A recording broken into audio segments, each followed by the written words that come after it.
The anime starts with a guy named Uera, who works at a travel agency. He's an introvert living alone with his cat. While his life isn't particularly exciting, he feels genuinely happy whenever he spends time with his cat. At work, Uera notices his colleague, Honjuji, frequently staring at him, which leaves him confused. Since she has been there a year longer than him, he wonders if she might be upset with him for some reason. However, Uera had no idea that Honjuji just wanted to talk to him. Like him, she's also an introvert and is often misunderstood by others, who assume she's angry because she tends to stare at people without realizing it. Honjuji feels it's not worth the effort to explain herself. Even though her life is like this, Honjuji doesn't mind it much at all. By the time she gets home, her stress disappears as she finds joy and relaxation in studying various maps.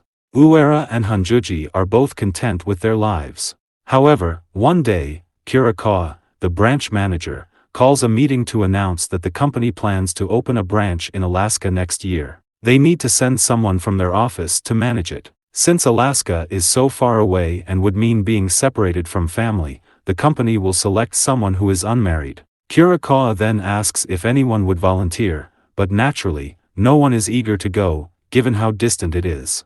Uera raised his hand and told Kurikawa that he couldn't go, no matter what, because he has a cat to take care of. However, Kurikawa responded that this wasn't a valid reason. Later, his co-workers shared their thoughts on the situation, explaining that while traveling to Alaska might be exciting, living there was a different story. Based on what they knew, it would likely take at least 3 or 4 years of working there before returning. One of the co-workers jokingly suggested to another that they should just get married, since the company prefers someone who is single. Uera overheard this and thought that even if he wanted to, he couldn't, since he didn't have any female friends. As he was thinking, Honjuji kept staring at him without saying a word. Honjuji also didn't want to go to Alaska. Not only was it far away, but she had also heard that the mosquitoes there were like monsters. To her, it was a matter of life and death. The next day, after taking his cat to the vet, Uera and Honjuji unexpectedly meet, despite never having spoken before. Uera suddenly gathers up his courage, thanks Honjuji for all her help, and informs her that he plans to quit his job the next day. For him, his cat means everything, and he simply cannot abandon it. Honjuji asks Uera if there's anyone who could look after his cat, like a girlfriend or a family member, but he quickly denies it. As he's about to leave, Honjuji stops him and suggests they get married since she doesn't want to go to Alaska either. Uera thinks it's a wild idea, but after considering it for a moment, he agrees. Honjuji is confident her plan will work. Since neither of them stands out much at work, she doubts anyone will pay too much attention if they announce they're getting married. Her plan is to act as if they're married for a few months, let the situation settle down, and then quietly let things fade, pretending it never happened. Honjuji assures Uera that since it was her idea, he can leave everything to her, and he doesn't need to do a thing. The next day, Honjuji informs Kurikawa about their married. Instead of being suspicious, Kurikawa is overjoyed to hear the news. Afterward, Honjuji and Uera continue working as usual, but when their eyes meet, they can't help but blushing. Later that day, Kurikawa calls Uera, asking him to bring a document to their usual meeting place and to bring Honjuji along. Little did they know, when they arrive, they are surprised to find it's actually a celebration, a surprise party congratulating them on their engagement. Uera starts to worry, fearing they might get exposed if people start asking too many questions. Honjuji then comes up with an idea. She grabs 2 bottles of wine and heads to a room alone, only to return later, visibly drunk. Meanwhile, Uera finds himself surrounded by co-workers bombarding him with questions. Wanting to help him, Honjuji grabs a microphone and starts singing. However, her singing isn't great, and the atmosphere becomes awkward. Despite feeling embarrassed, she continues singing, determined to distract everyone. As he watches her, Uera feels a deep sense of admiration, thinking her actions are truly heroic. On the way home, Honjuji swears she'll never sing again. Suddenly, she trips and falls into Uera's arms. Embarrassed, she quickly apologizes and rushes off. As he watches her leave, Uera starts to regret and wonders why he didn't get up and join her to sing a duet back then. He thinks he's pathetic for letting her do it all alone. Over the weekend, Uera and Honjuji go on a date to come up with a convincing story about how they met. and decided to get married. During the date, Honjuji feels that Uera isn't enjoying himself and feels sorry for being such a boring companion. However, as the date is about to end, Uera suddenly speaks up and offers to help her create their love story together. While riding the Ferris wheel, he asks if she likes Ferris wheels. Honjuji replies that she doesn't particularly like them but has something she wants to do. As Uera looks at her closely, he notices that she has a pleasant scent.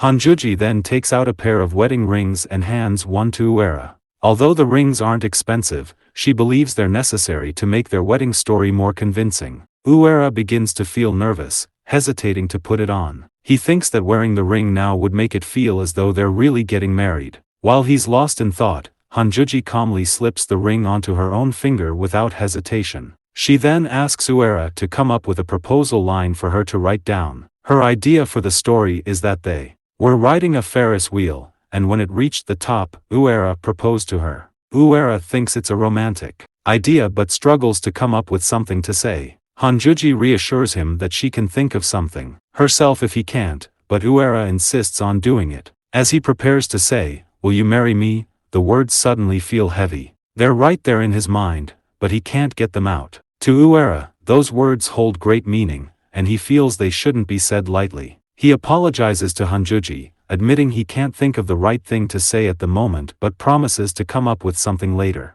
Honjuji smiles and reassures him that it's okay, he can take all the time he needs. She promises to wait as long as it takes. The next day, O'Hara looks at the ring but still can't bring himself to wear it. Meanwhile, Honjoji enjoys her day off by heading to the beach and taking pictures. She feels stifled by parties, crowds, and Ferris wheels.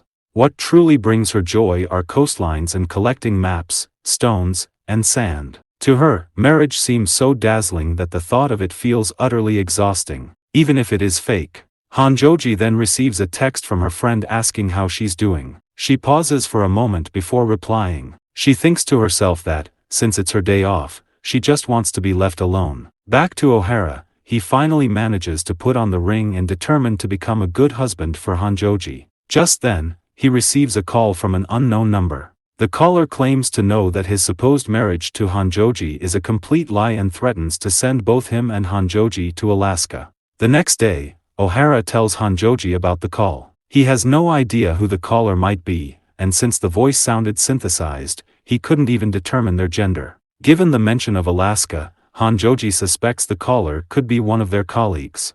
While they're talking, Gonda suddenly approaches them and asks if he can visit their house that evening to discuss something. O'Hara finds Gonda's behavior suspicious, as he's never done anything like this before. Still, he has no choice but to agree. Later, O'Hara begs with his cat to behave since some of his co-workers will be visiting. He promises to give it its favorite food and even stop sniffing it. The cat seems to understand and retreats to spend time alone in another room. When Honjoji comes, she begins decorating the apartment to make it look like they truly live together. Just in case, she and O'Hara review the story of how they first met, their favorite foods, and other personal details.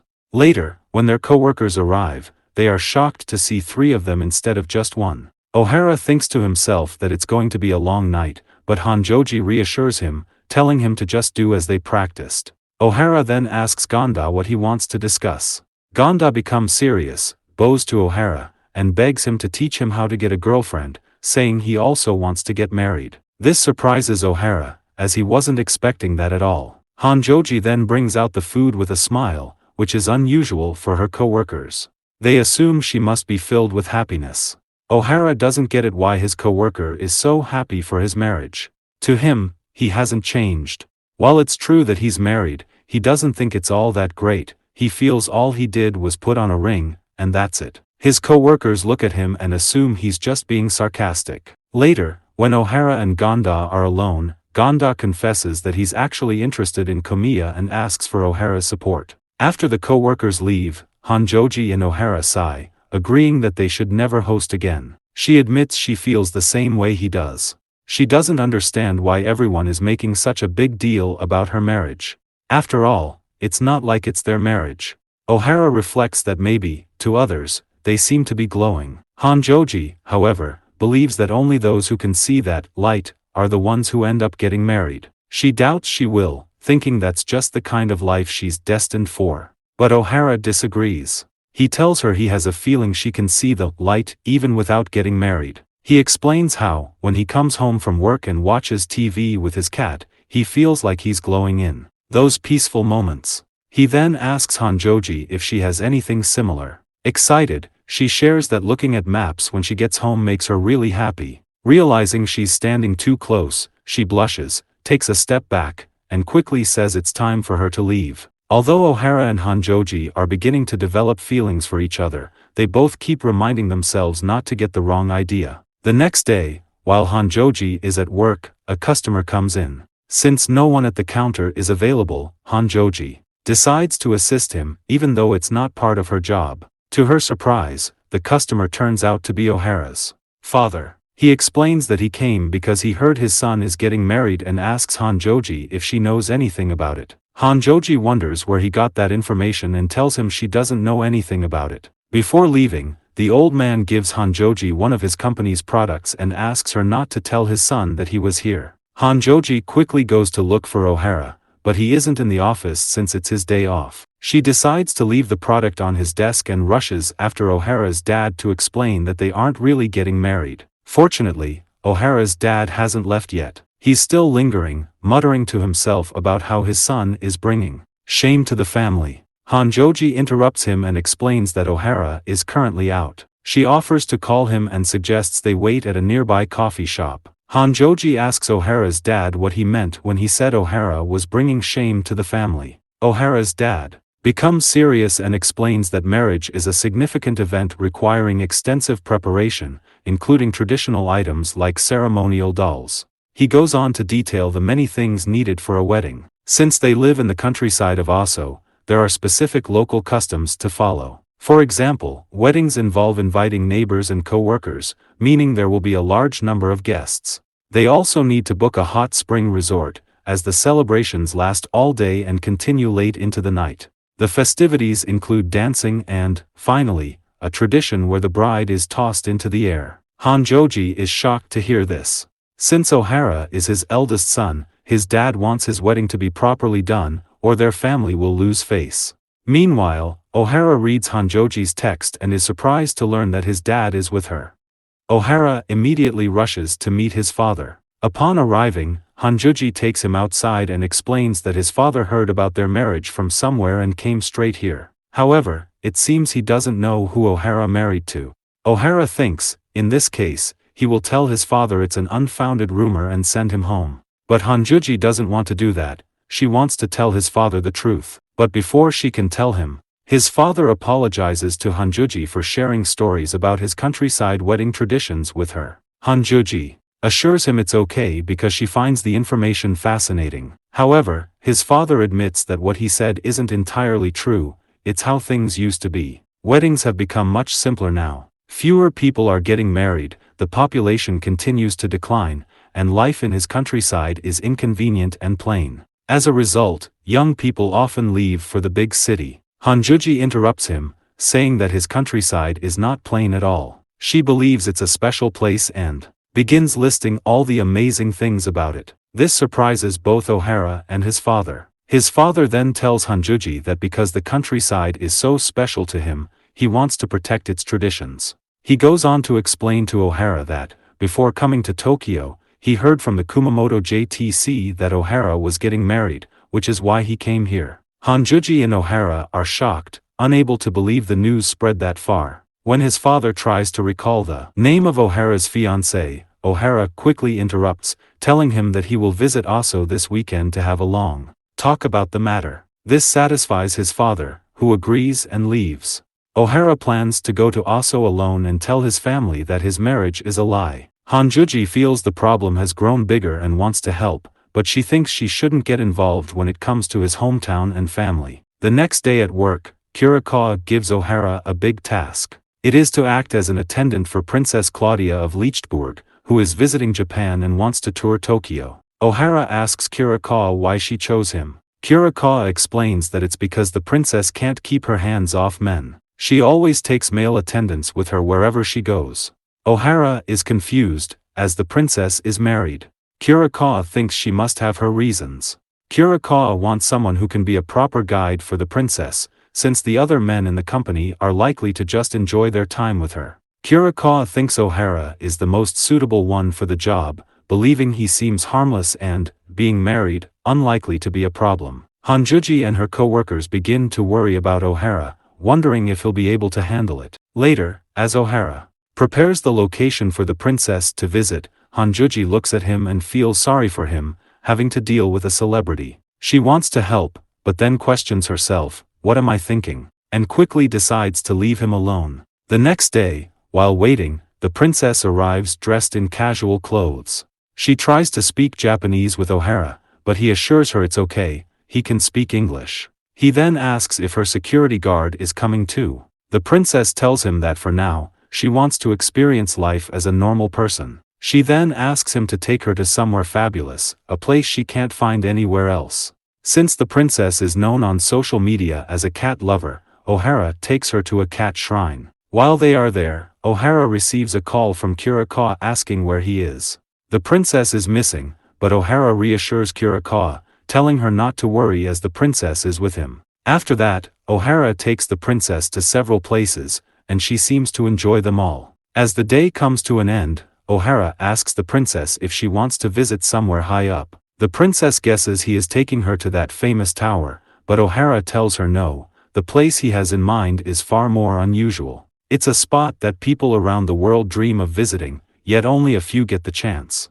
To her surprise, the place he's talking about is actually a school rooftop. Ohara knows the princess used to watch Japanese animation as a child, so he's sure she'll love it. To make the experience even better, he gives her a school uniform to wear, which makes her really happy. Meanwhile, back at the office, Gonda wonders why Ohara hasn't returned yet, as it's already closing time. One of the co-workers jokes that maybe they found a room somewhere. After all, he heard the princess has a fondness for men. Nearby, Hanjuji overhears the comment and starts to feel upset. Noticing that it's already night, the princess tells Ohara that she had a lot of fun today and asks him to take her to one more place, and it is his apartment. Later, Hanjuji goes to Ohara's apartment to check on him. She brings a gift along as an excuse to visit. Just as she's about to enter, she hears a woman's voice inside. Curious, she peeks through the window and sees that the woman is none other than the princess. Hanjuji felt a bit upset, but she kept telling herself it didn't matter. After all, their marriage was just a lie. Ohara could do whatever he wanted. She tried to justify his actions, thinking this might be what the princess wanted and that he couldn't refuse. Initially, Hanjuji planned to leave quietly, but she changed her mind and decided to confront Ohara, asking him what had happened. Meanwhile, the princess decided to check Ohara's room but was attacked by his cat, causing her to fall onto Ohara. Just then, Hanjuji opened the door and saw them, misunderstood the situation, thinking they were hugging. Ohara tried to explain to her, but Hanjuji got angry and told him to stop letting other women into his apartment. When the princess saw Hanjuji, she got excited and greeted her warmly. It turned out that Ohara had texted Hanjuji to let her know that the princess was visiting his apartment and wanted to meet her, but she hadn't seen the message. Feeling embarrassed, Hanjuji apologized for jumping to conclusions. The princess then told her that Ohara was a faithful person. She explained that when she asked him to take her to see his apartment, Ohara had refused, saying he couldn't because he was engaged to someone. He told her he would only take her to his apartment if his fiancée was present, which is why the princess had asked Ohara to invite Hanjuji to join them. Hearing this makes Hanjuji blush. The princess looked around, thinking to herself that this must be how a regular married couple lives. She then told them that she actually planned to leave her loyal family, which shocked both Hanjuji and Ohara. The princess revealed that she had a lover, someone she had sworn long ago to spend her future with. Her name was Marie, and their love for each other was genuine. However, because of her position as a princess, she had to marry a man she didn't love for the sake of her country. As time passed, she began to question the meaning of marriage. She realized that even if she weren't married, it wouldn't change anything for the country or its people. So, she wanted to spend her years with the one she loved. She wanted a simple and genuine marriage, like the one between Ohara and Hanjuji. She thought they looked like a lovely couple right out of a story. The princess then complained that she spent all her time around men to prevent Marie, her lover,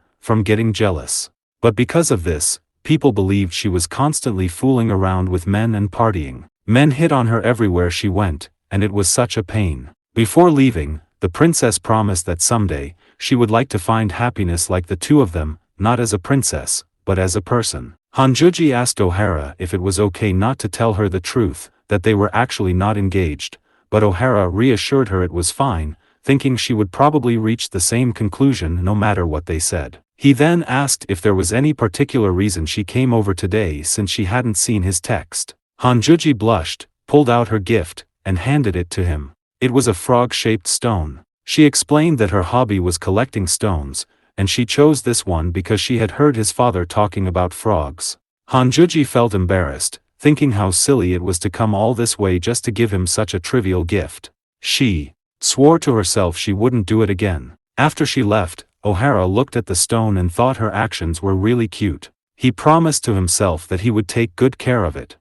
Ohara was getting annoyed by his sister, who kept messaging him, asking about his fiancée. He thought it would be a hassle to explain everything to his family. Just then, he started wondering why Honjuji had come all the way to meet him. He misunderstood the situation, thinking she might be there to warn him for not properly sticking to their fake marriage plan. At work, Honjuji felt embarrassed every time she saw Ohara, remembering what she had said to him. She wanted to ask if he was going to his hometown that weekend but couldn't bring herself to do so. Just then, Gonda asked Ohara if he was heading to his parents' place with Honjuji that weekend, surprising everyone. They all assumed it was finally time for Ohara to introduce Honjuji to his family. Honjuji was confused about how Gonda knew anything about it, but Ohara quickly downplayed the situation. He told Gonda it wasn't anything serious and that he was just going back to handle some boring stuff. Then, he whispered to Honjuji, reassuring her that he was going alone.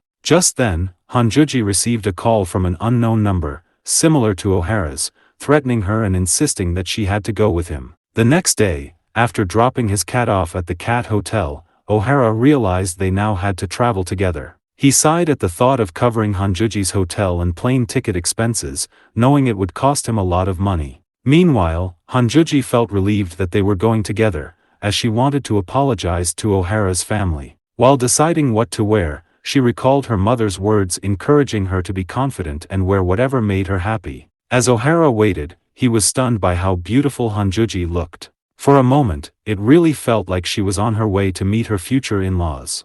On the other hand, Honjuji was nervously wondering if her outfit looked okay. Trying to break the silence between them, she began talking about her childhood. Unlike most kids, Honjuji grew up living only with her mother. Since her mother frequently went on business trips, Honjuji was often left home alone. Because of this, she developed a hobby of looking at maps, imagining trips she and her mother could take together. Her mother always apologized for leaving her alone so much, but Honjuji never blamed her. After arriving, Ohara and Honjuji accidentally run into Ohara's grandmother, who insists on taking them to her home. On the way, Honjuji confesses to his grandmother that the story about their engagement is a lie and that they're not actually getting married. While surprised, his grandmother doesn't seem angry at all. Meanwhile, Ohara's father decides to visit the grandmother's house to help her with a shipment. The family is unsure when Ohara will arrive since he hasn't been answering his phone. At the grandmother's place,